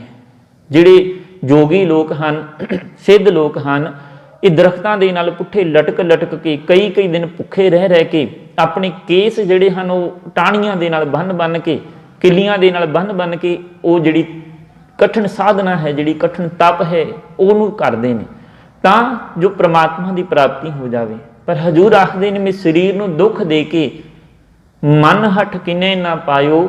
ਮਨ ਦੇ ਹੱਠ ਦੇ ਕਰਕੇ ਕੋਈ ਆਖੇ ਮੈਂ ਗੁਰੂ ਨੂੰ ਪਾਉਣਾ ਤੇ ਮੈਂ ਹਰ ਕੁਝ ਕਰਨ ਦੇ ਵਾਸਤੇ ਤਿਆਰ ਹਾਂ, ਤੇ ਉਹ ਸਰੀਰ ਨੂੰ ਇੰਨਾ ਕੁ ਤਸੀਹੇ ਦਿੰਦਾ ਹੈ। ਅਸੀਂ ਅਕਸਰ ਕਦੇ ਫਿਲਮਾਂ ਦੇ ਵਿੱਚ ਵੇਖਿਆ ਹੋਵੇਗਾ ਵੀ ਮੁਸਲਮਾਨਾਂ ਦਾ ਇੱਕ ਤਗਬਾ ਹੈ ਜਿਹਦੇ ਵਿੱਚ ਉਹ ਸਰੀਰ ਨੂੰ ਇੰਨਾ ਕੁ ਕਸ਼ਟ ਦਿੰਦੇ ਨੇ, ਲੋਹੇ ਦੀਆਂ ਜਿਹੜੀਆਂ ਜੰਜੀਰਾਂ ਹਨ ਉਹਦੇ ਨਾਲ ਤਾਰਾਂ ਬੰਨੀਆਂ ਹੁੰਦੀਆਂ ਨੇ ਤੇ ਆਪਣੇ ਪਿੰਡੇ ਦੇ ਉੱਤੇ ਮਾਰਦੇ ਨੇ, ਸਰੀਰ ਨੂੰ ਲਹੂ ਲੁਹਾਨ ਕਰ ਦਿੰਦੇ ਨੇ, ਤਾਂ ਕਿ ਪਰਮਾਤਮਾ ਹੈ ਜਿਹੜਾ ਉਹ ਜਿੰਨਾ ਜ਼ਿਆਦਾ ਆਪਣੇ ਸਰੀਰ ਦਾ ਲਹੂ ਵਹਾਉਂਦੇ ਨੇ, ਆਪਣੇ ਸਰੀਰ ਨੂੰ ਕਸ਼ਟ ਦਿੰਦੇ ਨੇ ਤੇ ਸੋਚਦੇ ਨੇ ਵੀ ਪਰਮਾਤਮਾ ਦੀ ਪ੍ਰਾਪਤੀ ਉਨੀ ਜ਼ਿਆਦਾ ਸਾਨੂੰ ਹੋਵੇਗੀ, ਉਹਦੀ ਖੁਸ਼ਾਮਦ ਹੈ ਜਿਹੜੀ ਸਾਨੂੰ ਪ੍ਰਾਪਤ ਹੋਵੇਗੀ। ਪਰ ਹਜ਼ੂਰ ਆਖਦੇ ਨਹੀਂ, ਅਜਿਹਾ ਕਰਨ ਦੇ ਨਾਲ ਉਸ ਪਰਮਾਤਮਾ ਦੀ ਜਿਹੜੀ ਵਡਿਆਈ ਹੈ ਉਹ ਪ੍ਰਾਪਤ ਨਹੀਂ ਹੁੰਦੀ। ਹਜ਼ੂਰ ਆਖਦੇ ਅਸੰਖ ਜਪ ਅਸੰਖ ਭਾਉ, ਅਨੇਕਾਂ ਉਹਦਾ ਸਿਮਰਨ ਕਰਨ ਵਾਲੇ ਨੇ, ਜਪ ਕਰਨ ਵਾਲੇ ਨੇ, ਅਸੰਖ ਉਹਨੂੰ ਪਿਆਰ ਕਰਨ ਵਾਲੇ ਨੇ ਅਨੇਕਾਂ ਲੋਕ, ਅਸੰਖ ਪੂਜਾ ਅਸੰਖ ਤਪ ਤਾਓ, ਅਨੇਕਾਂ ਜਿਹੜੇ ਹਨ ਪੂਜਾ ਕਰਨੇ, ਪੂਜਾ ਪਾਠ ਦੇ ਜਿਹੜੇ ਬੰਧਨ ਦੇ ਵਿੱਚ ਬੱਝੇ ਹੋਏ ਨੇ, ਤੇ ਅਨੇਕਾਂ ਹੀ ਸਰੀਰ ਨੂੰ ਤਪ ਦੇ ਸਾਧਨ ਹਨ ਜਿਹੜੇ ਉਹਨਾਂ ਦੇ ਦੁਆਰਾ ਤਪਾ ਕੇ ਉਸ ਪਰਮਾਤਮਾ ਦੀ ਪ੍ਰਾਪਤੀ ਕਰਨਾ ਚਾਹੁੰਦੇ ਨੇ। ਸਰੀਰ ਨੂੰ ਇਹੋ ਜਿਹੀ ਸਾਧਨਾ ਦੇ ਵਿੱਚ ਲਿਆ ਕੇ ਕਹਿੰਦੇ ਪਰਮਾਤਮਾ ਦੀ ਪ੍ਰਾਪਤੀ ਹੋ ਜਾਵੇਗੀ। ਹਜ਼ੂਰ ਆਖਦੇ ਇਸ ਤੋਂ ਬਾਅਦ ਜਿਨ੍ਹਾਂ ਨੇ ਰਸਤਾ ਅਗਲਾ ਅਖਤਿਆਰ ਕੀਤਾ ਹੈ, ਇਹ ਤੇ 4 ਸ਼੍ਰੇਣੀਆਂ ਦੀ ਹਜ਼ੂਰ ਨੇ ਗੱਲ ਕੀਤੀ। ਅੱਗੋਂ ਹੋਰ ਜਿਹੜੀਆਂ ਹਨ ਹਜ਼ੂਰ ਆਖਦੇ ਅਸੰਖ ਗ੍ਰੰਥ ਮੁਖ ਵੇਦ ਪਾਠ, ਅਨੇਕਾਂ ਇਹੋ ਜਿਹੇ ਹਨ ਜਿਹੜੇ ਮੁੱਖ ਤੋਂ ਵੇਦਾਂ ਗ੍ਰੰਥਾਂ ਦਾ ਜਿਹੜਾ ਪਾਠ ਕਰਦੇ ਨੇ ਵੀ ਗਿਆਨ ਜਿੰਨਾ ਜ਼ਿਆਦਾ ਹੋਵੇ, ਉਸ ਗਿਆਨ ਦੇ ਦੁਆਰਾ ਜਦੋਂ ਅਸੀਂ ਪਰਮਾਤਮਾ ਦੀ ਦਰਗਾਹ ਦੇ ਵਿੱਚ ਜਾਵਾਂਗੇ ਤੇ ਉਸ ਗਿਆਨ ਦਾ ਜਦੋਂ ਸਾਡੇ ਕੋਲ ਭੰਡਾਰ ਹੋਵੇਗਾ, ਸੋਮਾ ਹੋਵੇਗਾ, ਉਸ ਗਿਆਨ ਨੂੰ ਵੇਖ ਕੇ ਪਰਮਾਤਮਾ ਸਾਡੇ ਉੱਤੇ ਤਰੁੱਠ ਪਵੇਗਾ। ਪਰਮਾਤਮਾ ਸਾਨੂੰ ਖੁਸ਼ੀ ਦੇ ਨਾਲ ਮਿਲੇਗਾ ਵੀ ਹਾਂ ਇਹਦੇ ਕੋਲ ਗਿਆਨ ਬਹੁਤ ਹੈ। ਪਰ ਹਜ਼ੂਰ ਤੇ ਆਖਦੇ ਨੇ ਵੀ ਇਕੱਲਾ ਗਿਆਨ ਹੀ ਨਹੀਂ ਜ਼ਰੂਰੀ, ਉਹਦੇ ਨਾਲ ਧਿਆਨ ਵੀ ਜ਼ਰੂਰੀ ਹੈ, ਤੈਨੂੰ ਸਮਝ ਵੀ ਹੋਣੀ ਚਾਹੀਦੀ ਹੈ। ਨਹੀਂ ਤੇ ਉਹ ਹਾਲ ਹੈ, ਗੁਰੂ ਨਾਨਕ ਦੇਵ ਪਾਤਸ਼ਾਹ ਜੀ ਦੇ ਸ਼ਬਦ ਆਉਂਦਾ ਹੈ, ਪੜ ਪੜ ਗੱਡੀ ਲੱਦੀਆਂ, ਪੜ ਪੜ ਭਰੀਆਂ ਸਾਥ, ਪੜ ਪੜ ਬੇੜੀ ਪਾਈਆਂ, ਪੜ ਪੜ ਗੱਡੀਆਂ ਖਾਤ, ਪੜੀਆਂ ਜੇਤੀ ਆਰਜਾ ਪੜੀਆਂ ਜੇਤੀ ਮਾਸ, ਨਾਨਕ ਲਿਖੈ ਇੱਕ ਗੱਲ ਹੋਰ ਹਉਮੈ ਚਖਣਾ ਚਾਹ। ਵੀ ਚਾਹੇ ਕਿੰਨਾ ਮਰਜ਼ੀ ਕੋਈ ਪੜਿਆ ਹੋਵੇ, ਬ੍ਰਹਮਦਾਸ ਵਰਗੇ ਜਿਹੜੇ ਗੁਰੂ ਨਾਨਕ ਦੇਵ ਪਾਤਸ਼ਾਹ ਜੀ ਦੇ ਨਾਲ ਤਕਰਾਰ ਕਰਨ ਦੇ ਵਾਸਤੇ ਆਏ ਸਨ, ਗੋਸ਼ਟੀ ਕਰਨ ਦੇ ਵਾਸਤੇ ਆਏ ਸਨ, ਲਾਲ ਚੰਦ ਵਰਗੇ ਗੁਰੂ ਹਰਕ੍ਰਿਸ਼ਨ ਸਾਹਿਬ ਪਾਤਸ਼ਾਹ ਜੀ ਦੇ ਕੋਲ ਪੰਜੋਖਰੀ ਦੀ ਧਰਤੀ ਦੇ ਉੱਤੇ ਗੋਸ਼ਟੀ ਕਰਨ ਦੇ ਵਾਸਤੇ ਆਏ ਸਨ। ਅਖੀਰ ਨੂੰ ਉਹਨਾਂ ਨੂੰ ਮੂੰਹ ਦੀ ਖਾਣੀ ਪਈ ਜਿਨ੍ਹਾਂ ਨੇ ਗੱਡੇ ਲੱਦੇ ਹੋਏ ਸਨ। ਬ੍ਰਹਮਦਾਸ ਕਹਿੰਦੇ ਇਹੋ ਜਿਹਾ ਗਿਆਨੀ ਸੀ, ਇਹੋ ਜਿਹਾ ਪੰਡਤ ਸੀ ਜਿਹੜਾ ਆਪਣੇ ਨਾਲ ਹਮੇਸ਼ਾ ਕਿਤਾਬਾਂ ਦੇ ਗੱਡੇ ਭਰ ਕੇ ਰੱਖਦਾ ਹੁੰਦਾ ਸੀ। ਇੰਨੇ ਉਹਨੇ ਜਿਹੜੇ ਗ੍ਰੰਥ ਸਾਨੂੰ ਪੜ੍ਹੇ ਹੋਏ ਸਨ ਤੇ ਹਰੇਕ ਨਾਲ ਉਹ ਗੋਸ਼ਟੀ ਕਰਦਾ ਸੀ। ਜਿਹੜਾ ਆਪਣੇ ਆਪ ਨੂੰ ਕੋਈ ਕਵੀ ਕਹਾਉਂਦਾ ਸੀ ਜਾਂ ਕੋਈ ਗਿਆਨੀ ਕਹਾਉਂਦਾ ਸੀ, ਉਹਦੇ ਨਾਲ ਗੋਸ਼ਟੀ ਕਰਦਾ ਸੀ ਤੇ ਉਹਦੇ ਸ਼ਰਤ ਇਹ ਰੱਖਦਾ ਸੀ ਵੀ ਜੇ ਮੈਂ ਹਾਰ ਗਿਆ, ਜਿੰਨੇ ਮੇਰੇ ਗੱਡਿਆਂ ਦੇ ਉੱਤੇ ਗ੍ਰੰਥ ਲੱਦੇ ਨੇ ਉਹ ਤੇਰੇ, ਤੇ ਜੇ ਤੂੰ ਹਾਰ ਗਿਆ ਤੇ ਤੇਰੇ ਗ੍ਰੰਥ ਮੇਰੇ। ਜਿੰਨੀਆਂ ਉਹਦੀਆਂ ਕਿਤਾਬਾਂ ਹੁੰਦੀਆਂ ਸਨ, ਜਿਹੜਾ ਉਹਦੇ ਨਾਲ ਗੋਸ਼ਟੀ ਕਰਦਾ ਸੀ ਉਹਦੀਆਂ ਕਿਤਾਬਾਂ ਖੋਹ ਲੈਂਦਾ ਹੁੰਦਾ ਸੀ। ਭਾਵ ਕਿ ਇੰਨਾ ਕੁ ਉਸ ਬੰਦੇ ਨੂੰ ਗਿਆਨ ਸੀ। ਪਰ ਗੁਰੂ ਨਾਨਕ ਦੇਵ ਪਾਤਸ਼ਾਹ ਜੀ ਦੇ ਅੱਗੇ ਆ ਕੇ ਉਹ ਵੀ ਗੋਡੇ ਟੇਕ ਗਿਆ, ਕਿਉਂਕਿ ਗੁਰੂ ਨਾਨਕ ਦੇਵ ਪਾਤਸ਼ਾਹ ਜੀ ਨੇ ਸੱਚ ਨੂੰ ਸਮਝਾਇਆ ਵੀ ਇਕੱਲਾ ਗਿਆਨ ਹੋਣਾ ਹੀ ਜ਼ਰੂਰੀ ਨਹੀਂ, ਅੰਦਰ ਧਿਆਨ ਵੀ ਹੋਣਾ ਚਾਹੀਦਾ ਹੈ, ਉਸ ਪਰਮਾਤਮਾ ਦੇ ਪ੍ਰਤੀ ਪਿਆਰ ਵੀ ਹੋਣਾ ਚਾਹੀਦਾ ਹੈ। ਹਜ਼ੂਰ ਆਖਦੇ ਅਸੰਖ ਗ੍ਰੰਥ ਮੁਖ ਵੇਦ ਪਾਠ, ਅਸੰਖ ਜੋਗ ਮਨ ਰਹੇ ਉਦਾਸ। ਅਨੇਕਾਂ ਅਜਿਹੇ ਨੇ ਹਜ਼ੂਰ ਆਖਦੇ ਜਿਹੜੇ ਮੁੱਖ ਤੋਂ ਵੇਦਾਂ ਦਾ ਗ੍ਰੰਥਾਂ ਦਾ ਪਾਠ ਕਰਦੇ ਨੇ। ਅਨੇਕਾਂ ਹੀ ਅਜਿਹੇ ਹਨ ਅਣਗਿਣਤ ਜਿਨ੍ਹਾਂ ਨੂੰ ਗਿਣਿਆ ਨਹੀਂ ਜਾ ਸਕਦਾ, ਯੋਗ ਸਾਧਨਾ ਦੇ ਦੁਆਰਾ ਆਪਣੇ ਮਨ ਨੂੰ ਰਹੇ ਉਦਾਸ। ਉਦਾਸ ਦਾ ਅਰਥ ਹੈ ਉਪਰਾਮ ਰਹਿੰਦੇ ਨੇ। ਤ੍ਰਿਸ਼ਨਾ ਜਿਹੜੀ ਹੈ ਜਾਂ ਸੰਸਾਰਿਕ ਜਿਹੜੇ ਪਦਾਰਥ ਹਨ ਉਹਨਾਂ ਤੋਂ ਉਹ ਉਪਰਾਮ ਹੋ ਜਾਂਦੇ ਨੇ ਵੀ ਸਾਨੂੰ ਸੰਸਾਰਿਕ ਪਦਾਰਥਾਂ ਦੀ ਲੋੜ ਹੀ ਨਹੀਂ, ਸਾਨੂੰ ਸੰਸਾਰਿਕ ਪਦਾਰਥ ਚਾਹੀਦੇ ਨਹੀਂ, ਅਸੀਂ ਤੇ ਇਹਨਾਂ ਤੋਂ ਉਪਰਾਮ ਹਾਂ, ਸਾਨੂੰ ਤੇ ਸਿਰਫ ਉਸ ਪਰਮਾਤਮਾ ਦਾ ਨਾਮ ਜਿਹੜਾ ਹੈ ਉਹ ਚੇਤੇ ਕਰਨਾ ਹੈ।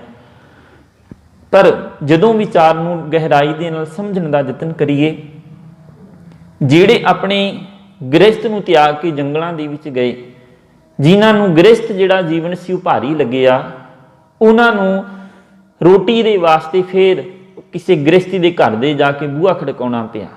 ਹੁਣ ਜਿਹੜੇ ਅਸੀਂ ਜੋਗੀ ਵੇਖਦੇ ਹਾਂ ਅਕਸਰ ਆਪਣੇ ਘਰਾਂ ਦੇ ਵਿੱਚ ਮੰਗਣ ਵਾਸਤੇ ਆਉਂਦੇ ਨੇ, ਘਰਾਂ ਤੋਂ ਤੇ ਉਹ ਬਾਗੀ ਹੋਏ ਨੇ, ਫਿਰ ਉਹਨਾਂ ਨਾਲ ਗੱਲ ਕਰਕੇ ਵੇਖੀਏ ਤੂੰ ਆਖਣਗੇ ਵੀ ਅਸੀਂ ਘਰ ਨਹੀਂ ਵਸਾਇਆ, ਅਸੀਂ ਵਿਆਹ ਨਹੀਂ ਕਰਵਾਇਆ। ਕਿਉਂ? ਕਿਉਂਕਿ ਸਾਨੂੰ ਗ੍ਰਸਥ ਦੇ ਵਿੱਚ ਵਿਸ਼ਵਾਸ ਨਹੀਂ। ਪਰ ਜਦੋਂ ਉਹ ਮੰਗਣ ਵਾਸਤੇ ਆਉਂਦੇ ਨੇ ਤੇ ਗ੍ਰਸਥ ਦੀ ਹੀ ਉਹਨਾਂ ਨੂੰ ਲੋੜ ਪਈ ਹੈ, ਉੱਥੇ ਕਿਸੇ ਗ੍ਰਸਥੀ ਦੇ ਘਰ ਆਉਂਦੇ ਨੇ, ਕਿਸੇ ਗ੍ਰਸਥੀ ਦੇ ਹੱਥ ਦਾ ਪੱਕਿਆ ਹੋਇਆ ਪਦਾਰਥ ਭੋਜਨ ਹੀ ਉਹ ਛਕਦੇ ਨੇ।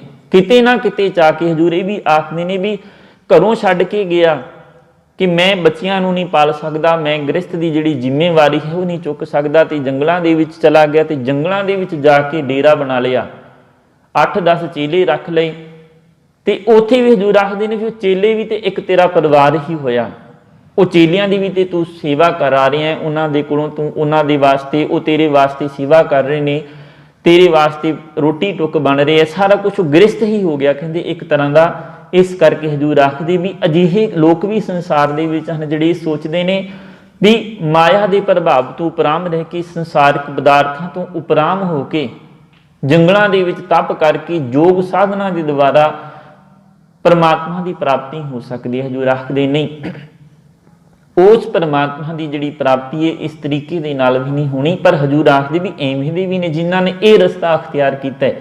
तो बाबा फरीद जी भी समझाउण दा यतन करते हैं कि फरीदा जंगल जंगल क्या भावें वन कंडा मोड़े, घर नूं छड्ड के जंगलों के विच बागी हो गया, जंगलों के विच भज्जिया फिरदा, वनां दे विच पैरां दे थल्ले कंडे लताड़दा फिरदा, तसीहे सहिंदा फिरदा, क्योंकि पैरां दे विच चप्पलां नहीं पाउंदे। जिहड़े जोगी लोग हन वो बहुत घट हैं, शरीर ते वस्त्र पहनते हैं, तो पैरों के विच चप्पलां जिहड़े जोड़े हैं वो भी नहीं पाउंदे। फरीदा जंगल जंगल क्या भावें मन कंडा मोड़े, वसी रब ही हाली है, जंगल क्या ढूंढे रब ते तेरे हिरदे दे विच बैठे, तू उन्होंने लभण दे वास्ते जंगलों के विच तुरे है। एक किधर दी तेरी जिहड़ी बंदगी है, किस तरीके की जिहड़ी बंदगी तू कर रहे हैं, जिहड़ा शरीर नूं इन्ना कष्ट दे के उस परमात्मा नूं पाउणा चाहुंदा। हजूर आखदे अगली पंक्ति दे अंदर, असंख भगत गुण ज्ञान विचार, अनेकां अजिहे हन हजूर आखदे जिहड़े अकाल पुरख के गुणां दा जिहड़ा ख्याल है, जिहड़ी विचार है वो करते हैं। अनेकां अजिहे भगत हैं, असंख सती, असंख दातार, अनेकां सती का अर्थ है, इत्थे सती के दो अर्थ निकलते हैं। एक तो पुराने समयां दे विच जदों किसी इस्त्री का पति सी जिहड़ा चढ़ाई कर जांदा सी ते उहनूं अपने पति के नाल ही चिखा दे विच सती होना पैंदा सी। एक तो वो सती सी भी जिउंदियां ही इस्त्री नूं अग दे विच सुੱਟ दिता जांदा सी, ते इत्थे जिहड़े अर्थ हन सती दे वो है दानी, दान देण वाला जिहड़ा मनुख है उहनूं सती आख्या जांदा है। हजूर आखदी अनेकां ही ऐसे हन जिन्हां कोल रिजक दे भंडारे भरे हुए हन, दातां बहुत ने, तो दान दे रहे हैं लोगों के वास्ते, सोच रहे हैं भी दान देण दे नाल परमात्मा की प्राप्ति हो जाएगी। पर जिहड़ा दान दिता जा रहा है वो किस भावना के नाल इकट्ठा किया गया है, कित्थों इकट्ठा किया गया है, किसी का हक तो नहीं मारिया गया। क्योंकि गुरु नानक देव पातशाह जी की बाणी तो समझाउंदियां ने, हक पराया नानका उस सूर उस गाय। इत्थे दो धार्मिक फिरकियां की गल की गई है, एक हिंदू धर्म ते एक मुसलमान। भी जिहड़ा बंदा पराया हक खांदा है, किसी का खो के खांदा है ना, जे वो मुसलमान धर्म दे विच है तो उहदे वास्ते सूर दे बराबर है। क्योंकि इस्लाम दे विच सूर नूं खाना बहुत जिहड़ा है वो माड़ा समझिया जाता है, पापी समझिया जाता है जिहड़ा सूर का मांस खांदा है। तो हिंदू धर्म दे विच जिहड़ा गां नूं मार के खांदा है उहदे उहनूं उसका पापी समझिया जाता है, मैनूं गां मार के खाधी नूं गां दा पाप लगेगा।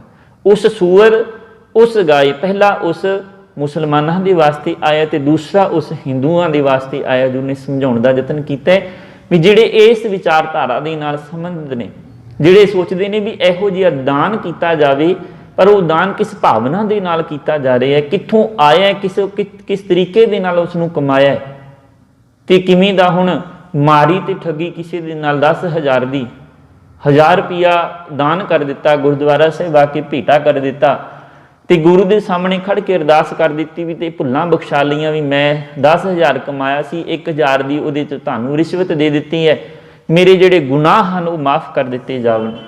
पर हजूर आखदे नहीं, जिवें दा कीता वो तैनूं पाउणा ही पैणा।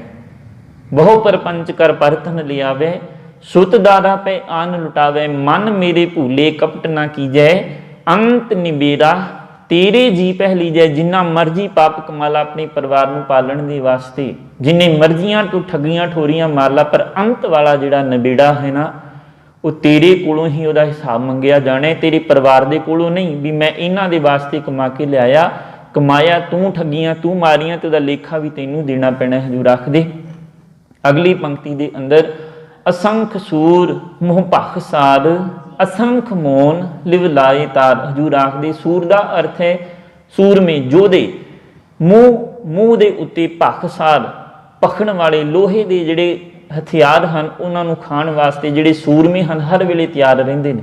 ਜੰਗਾਂ ਦੇ ਵਿੱਚ ਲੜਨ ਦੇ ਵਾਸਤੇ ਆਪਣੇ ਮੂੰਹਾਂ ਦੇ ਉੱਤੇ ਫੱਟ ਖਾਣ ਵਾਸਤੇ ਜਿਹੜੇ ਤਿਆਰ ਰਹਿੰਦੇ ਨੇ। ਹਜੂਰ ਆਖਦੇ ਅਸੰਖ ਮੋਨ ਲਿਵਲਾਏ ਤਾਰ। ਹੁਣ ਇੱਥੇ 4 ਸ਼੍ਰੇਣੀਆਂ ਦੀ ਗੱਲ ਕਰ ਦਿੱਤੀ ਹਜੂਰ ਨੇ। ਹਜੂਰ ਆਖਦੇ ਅਕਾਲ ਪੁਰਖ ਦੀ ਰਚਨਾ ਦੇ ਵਿੱਚ ਜਿਹੜੀ ਉਸਨੇ ਸ੍ਰਿਸ਼ਟੀ ਰਚਾਈ ਹੈ ਉਹਦੇ ਵਿੱਚ ਕਹਿੰਦੇ ਬੇਅੰਤ ਸੂਰਮੇ ਹਨ ਜੋ ਆਪਣੇ ਮੂੰਹਾਂ ਦੇ ਉੱਤੇ ਭਾਵ ਸਨਮੁਖ ਹੋ ਕੇ ਆਮੋ ਸਾਹਮਣੇ ਜਿਹੜੀ ਜੰਗ ਕਰਨ ਦੇ ਵਾਸਤੇ ਤਿਆਰ ਨੇ। ਵੀ ਚਾਹੇ ਕੋਈ ਜੋ ਮਰਜ਼ੀ ਸਾਡੇ ਸਾਹਮਣੇ ਆ ਜਾਵੇ, ਅਸੀਂ ਯੋਧੇ ਹਾਂ, ਅਸੀਂ ਕਦੇ ਮੈਦਾਨ ਛੱਡ ਕੇ ਨਹੀਂ ਭੱਜਾਂਗੇ। ਤੇ ਦੂਸਰੀ ਹਜੂਰ ਗੱਲ ਸਮਝਾ ਰਹੇ ਨੇ ਕਿ ਅਨੇਕਾਂ ਐਸੇ ਹਨ ਜਿਹੜੇ ਮੋਨੀ ਹਨ। ਅਸੰਖ ਮੋਨ ਲਿਵਲਾਏ ਤਾਰ, ਜਿਹੜੇ ਮੋਨ ਦੇ ਵਿੱਚ ਹਨ, ਇੱਕ ਰਸ ਬ੍ਰਿਤੀ ਜੋੜ ਕੇ ਬੈਠਦੇ ਹਨ ਤੇ ਸੋਚਦੇ ਨੇ ਵੀ ਨਾ ਤੇ ਮੈਂ ਮੁਖ ਤੋਂ ਕੁਛ ਬੋਲਣਾ, ਨਾ ਮੈਂ ਕਿਸੇ ਦੇ ਨਾਲ ਸੁਣਨਾ ਹੈ, ਨਾ ਕੋਈ ਗੱਲ ਕਰਨੀ ਹੈ, ਤੇ ਮੈਂ ਇਸ ਬ੍ਰਿਤੀ ਦੇ ਦੁਆਰਾ, ਇਸ ਸਾਧਨਾ ਦੇ ਦੁਆਰਾ ਉਸ ਪਰਮਾਤਮਾ ਦੀ ਪ੍ਰਾਪਤੀ ਕਰਨੀ ਹੈ। ਅਨੇਕਾਂ ਹਜੂਰ ਆਖਦੀ ਅਜਿਹੇ ਵੀ ਹਨ ਅਕਾਲ ਪੁਰਖ ਦੀ ਸਰਚਨਾ ਦੇ ਵਿੱਚ ਅਸੰਖ ਸੂਰ ਮੁਹ ਭਖਸਾਰ ਅਸੰਖ ਮੋਨ ਲਿਵਲਾਈ ਤਾਰ। ਅਨੇਕਾਂ ਸੂਰਮੇ ਹਨ ਜਿਹੜੇ ਮੁਖ ਦੇ ਉੱਤੇ ਭਖਦੇ ਹੋਏ ਲੋਹੇ ਦੇ ਜਿਹੜੇ ਸ਼ਸਤਰ ਹਨ ਉਹ ਖਾਣ ਵਾਸਤੇ ਮੈਦਾਨ ਦੇ ਵਿੱਚ ਜੂਝਣ ਦੇ ਵਾਸਤੇ ਵੀ ਤਿਆਰ ਨੇ। ਤੇ ਦੂਸਰੇ ਪਾਸੇ ਅਜਿਹੇ ਵੀ ਹਨ ਹਜੂਰ ਆਖਦੇ ਜਿਹੜੇ ਇੱਕ ਤਾਰ ਸਮਾਧੀ ਲਾ ਕੇ ਮੋਨੀ ਹੋ ਕੇ ਬੈਠੇ ਨੇ, ਜਿਹੜੇ ਮੁਖ ਤੋਂ ਕੁਝ ਬੋਲਦੇ ਹੀ ਨਹੀਂ ਤੇ ਉਸ ਪਰਮਾਤਮਾ ਦੀ ਜਿਹੜੀ ਵਡਿਆਈ ਹੈ ਉਹਨੂੰ ਆਪਣੇ ਮਨ ਦੇ ਦੁਆਰਾ ਮੂੰਹ ਦੇ ਵਿੱਚ ਜਿਵੇਂ ਕਹਿ ਲਓ ਮੌਨ ਰਹਿ ਕੇ ਉਹਦੀ ਜਿਹੜੀ ਸਾਧਨਾ ਹੈ ਉਹ ਕਰ ਰਹੇ ਨੇ। ਹਜੂਰ ਆਖਦੇ ਇਹੋ ਜਿਹੇ ਹਨ ਜਿਹੜੇ ਬ੍ਰਿਤੀ ਜੋੜ ਕੇ ਬੈਠਨੇ। ਤੇ ਅਖੀਰ ਦੇ ਵਿੱਚ ਹਜੂਰ ਗੁਰੂ ਨਾਨਕ ਦੇਵ ਪਾਤਸ਼ਾਹ ਜੀ ਹੀ ਸਮਝਾਉਂਦੇ ਨੇ ਵੀ ਇੰਨੇ ਸੰਸਾਰ ਦੇ ਵਿੱਚ ਤਰੀਕਿਆਂ ਦੇ ਦੁਆਰਾ ਤੇਰੀ ਭਗਤੀ ਕਰਨ ਵਾਲੇ ਤੇਰੇ ਭਗਤ ਜਨ ਹਨ, ਪਰ ਇਸ ਤੋਂ ਵੀ ਅਨੇਕਾਂ ਹਨ। ਇਹ ਤੇ ਮੈਂ ਕੁਝ ਦੀ ਉਦਾਹਰਨ ਦਿੱਤੀ ਹੈ ਜਿਨ੍ਹਾਂ ਨੂੰ ਮੈਂ ਜਾਣਦਾ ਜਾਂ ਜਿਨ੍ਹਾਂ ਦੇ ਬਾਰੇ ਪਤਾ ਲੱਗਾ ਹੈ। ਕੁਦਰਤ ਕਵਣ ਕਹਾਂ ਵਿਚਾਰ, ਪਰ ਮੈਂ ਨਹੀਂ ਜਾਣਦਾ ਵੀ ਕਿਸ ਤਰੀਕੇ ਦੇ ਨਾਲ। ਮੇਰੀ ਕੋਈ ਤਾਕਤ ਨਹੀਂ, ਕੁਦਰਤ ਦਾ ਅਰਥ ਹੈ ਤਾਕਤ। ਮੇਰੀ ਕੋਈ ਸਮਰੱਥਾ ਨਹੀਂ ਕਹਾਂ ਵਿਚਾਰ, ਮੈਂ ਤੇਰੀ ਕੋਈ ਵਿਚਾਰ ਆਖ ਸਕਾਂ, ਮੈਂ ਤੇਰੇ ਕਿਸੇ ਗੁਣ ਦਾ ਜਿਹੜਾ ਅੰਤ ਹੈ ਉਹ ਪਾ ਸਕਾਂ, ਕਿਉਂਕਿ ਤੂੰ ਤੇ ਬੇਅੰਤ ਹੈ। ਵਾਰਿਆ ਨਾ ਜਾਵਾਂ ਇੱਕ ਵਾਰ ਮੈਂ ਤੇ ਤੇਰੇ ਤੋਂ, ਤੇਰੀ ਵਡਿਆਈ ਇੰਨੀ ਵੱਡੀ ਹੈ ਵੀ ਇੱਕ ਵਾਰ ਵੀ ਤੇਰੇ ਤੋਂ ਕੁਰਬਾਨ ਨਹੀਂ ਜਾ ਸਕਦਾ, ਇੱਕ ਵਾਰ ਵੀ ਤੇਰੇ ਉਤੋਂ ਨਿਸ਼ਾਵਰ ਨਹੀਂ ਹੋ ਸਕਦਾ, ਕਿਉਂਕਿ ਮੇਰੇ 'ਚ ਤੇ ਇਸ ਸਮਰੱਥਾ ਹੀ ਨਹੀਂ। ਹਜੂਰ ਆਖਦੇ ਜੋ ਤੁਧ ਭਾਵੇ ਸਾਈ ਭਲੀ ਕਾਰ, ਜੋ ਤੈਨੂੰ ਚੰਗਾ ਲੱਗਦਾ ਹੈ ਹਜੂਰ ਆਖਦੇ ਉਹੀ ਕੰਮ ਭਲਾ ਹੈ।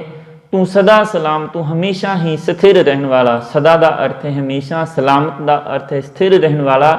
ਨਿਰੰਕਾਰ ਹੈ ਜਿਹੜਾ ਆਕਾਰ ਦੇ ਵਿੱਚ ਨਹੀਂ ਆਉਂਦਾ, ਜਿਹੜਾ ਨਿਰੰਕਾਰ ਹੈ ਅਟਲ ਹੈ ਜਿਹੜਾ ਹਜੂਰ ਆਖਦੇ ਉਹ ਤੂੰ ਹੀ ਹੈ, ਤੇਰੇ ਤੋਂ ਬਿਨਾ ਕੋਈ ਹੋਰ ਨਹੀਂ। ਇਸ ਦਾ ਵਾਸਤੇ, ਇਸ ਵਾਸਤੇ ਇਸ ਜਿਹੜਾ ਅੰਤ ਹੈ ਉਹ ਆਪਣਾ ਅੰਤ ਤੂੰ ਆਪੇ ਜਾਣ ਸਕਦੇ, ਤੇਰਾ ਕੋਈ ਅੰਤ ਨਹੀਂ ਪਾ ਸਕਦਾ।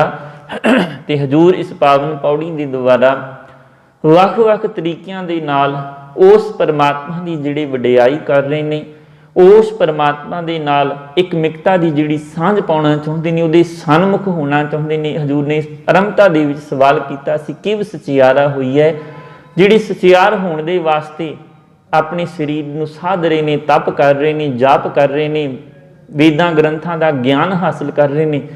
ਹਜੂਰ ਆਖਦੇ ਇੰਨੇ ਤਰੀਕਿਆਂ ਦੇ ਨਾਲ ਲੋਕੀ ਤੈਨੂੰ ਚੇਤੇ ਕਰ ਰਹੇ ਨੇ, ਪਰ ਮੈਂ ਤੇਰੇ ਵਾਸਤੇ ਇੱਕੋ ਲਫ਼ਜ਼ ਆਖਦਾ ਵੀ ਮੇਰੀ ਕੋਈ ਸਮਰੱਥਾ ਨਹੀਂ ਜਿਸ ਦੇ ਦੁਆਰਾ ਮੈਂ ਤੈਨੂੰ ਪਾ ਸਕਾਂ, ਜਾਂ ਤੇਰੇ ਕਿਸੇ ਗੁਣ ਦੀ ਜਿਹੜੀ ਵਿਚਾਰ ਹੈ ਉਹ ਮੈਂ ਕਿਸੇ ਤਰੀਕੇ ਦੇ ਨਾਲ ਉਸ ਸਮਰੱਥਾ ਦੇ ਦੁਆਰਾ ਕਰ ਸਕਾਂ। ਕਿਉਂਕਿ ਪ੍ਰਭੂ ਦੀ ਜਿਹੜੀ ਸਾਰੀ ਕੁਦਰਤ ਦਾ ਅੰਤ ਲੱਭਣਾ ਤੇ ਕਿਤੇ ਰਿਹਾ। ਹਜੂਰ ਆਖਦੇ ਜਗਤ ਵਿੱਚ ਵੀ ਜੇ ਤੁਸੀਂ ਸਿਰਫ ਉਹਨਾਂ ਬੰਦਿਆਂ ਦੀ ਗਿਣਤੀ ਕਰਨ ਲੱਗੋ ਜੋ ਜਪ ਤਪ ਪੂਜਾ ਧਾਰਮਿਕ ਪੁਸਤਕਾਂ ਦਾ ਪਾਠ ਯੋਗ ਸਮਾਧੀਆਂ ਆਦਿਕ ਕੰਮ ਕਰਦੇ ਹਨ, ਉਹ ਚੱਲੇ ਆ ਰਹੇ ਨੇ ਕਿੰਨੇ ਸਾਲਾਂ ਤੋਂ। ਉਹ ਇਹੋ ਜਿਹਾ ਕਾਰਜ ਹਨ, ਕਿੰਨੀਆਂ ਪੀੜ੍ਹੀਆਂ ਹਨ ਜਿਹੜੀਆਂ ਉਹਨਾਂ ਦੀਆਂ ਇਸ ਕਾਰਜ ਨੂੰ ਕਰਦੀਆਂ ਆ ਰਹੀਆਂ ਨੇ, ਪਰ ਇਹ ਪਰਮਾਤਮਾ ਦਾ ਜਿਹੜਾ ਲੇਖਾ ਹੈ ਇਹ ਮੁੱਕਣ ਦੇ ਵਿੱਚ ਨਹੀਂ ਆਉਂਦਾ, ਕਿਉਂਕਿ ਉਸ ਪਰਮਾਤਮਾ ਦੀ ਬੇਅੰਤ ਦੀ ਜਿਹੜੀ ਬੇਅੰਤ ਵਡਿਆਈ ਹੈ ਉਹਨੂੰ ਸ਼ਬਦਾਂ ਦੇ ਦੁਆਰਾ ਬਿਆਨ ਨਹੀਂ ਕੀਤਾ ਜਾ ਸਕਦਾ। ਸੋ ਸਤਿਗੁਰੂ ਜੀ ਕਿਰਪਾ ਕਰਨ। ਅਖੀਰਲੀਆਂ ਪੰਕਤੀਆਂ ਪੜ੍ਹ ਕੇ ਇਸ ਪੌੜੀ ਦੀ ਸਮਾਪਤੀ ਦੇ ਵੱਲ ਆਈਏ। ਭੁੱਲਾਂ ਚੁੱਕਾਂ ਦੀ ਖਿਮਾ ਗੁਰੂ ਮਹਾਰਾਜ ਗੁਰੂ ਦੀ ਸੰਗਤ ਬਖਸ਼ਣਯੋਗ ਹੈ। ਅੱਗੇ ਵਾਸਤੇ ਸਤਿਗੁਰੂ ਜੀ ਮਿਹਰ ਭਰਿਆ ਹੱਥ ਰੱਖ ਕੇ ਹੋਰ ਸੁਗੜ ਤਰੀਕੇ ਦੇ ਨਾਲ ਸੁਚੱਜੀ ਮੱਤ ਦੇ ਕੇ ਆਪਣੀ ਬਾਣੀ ਦੀ ਵਿਚਾਰ ਕਰਨ ਦੀ ਸਮਰੱਥਾ ਬਖਸ਼ਣ। ਅਖੀਰਲੀਆਂ ਪੰਕਤੀਆਂ ਹਨ। कुदरत कवण कहाँ विचार, वारिया ना जावा एक बार। जो तुद भावे साई भलीकार, तू सदा सलामत निरंकार। वाहिगुरु जी का खालसा, वाहिगुरु जी की फतेह।